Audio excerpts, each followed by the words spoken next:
Magandang gabi Luzon, magandang gabi Visayas, magandang gabi Mindanao.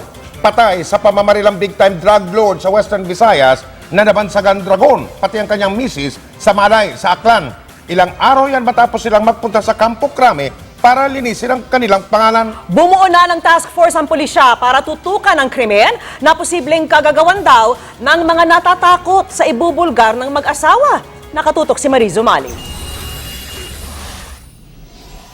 Nitong Huwebes lang magkasamang nagpunta sa Camp Crame ang mag-asawang Melvin at Miriam Odicta para linisin daw ang kanilang pangalan na idinadawit sa iligal na droga. Ang feeling nila ay nanganganib yung kanilang buhay ay talagang voluntary po sila na pumunta dito sa DILG and they voluntarily agreed to be subjected to an investigation. May information silang ibinibigay ngayon sa CIDG. Pero ilang araw lang makalipas, tinambangan sa Katiklan Jetty Port sa Aklan ang mag-asawa. Palabas na raw sa pantalan kaninang madaling araw ang mag-asawa galing Maynila ng pagbabarilin ng isang lalaki.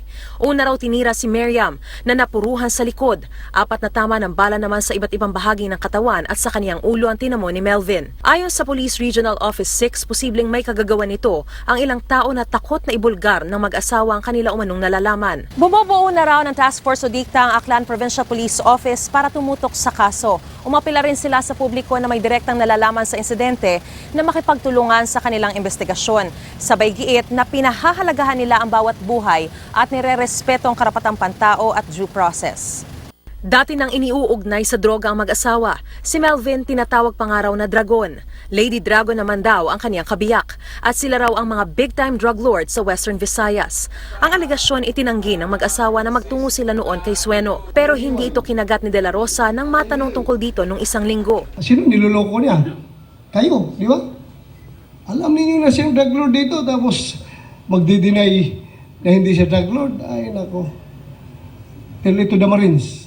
Kanina natanong si Pangulong Duterte tungkol kay Melvin Odicta habang nasa burol ng isang pulis sa Catbalogan, Samar. He is wanted and is the #1 drug lord. I cannot say anything, good or bad. Wala ako kasi yan ang pinili niya eh.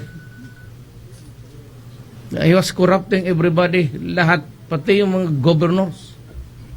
May isang gobernador dito sa Visayas na I named him before.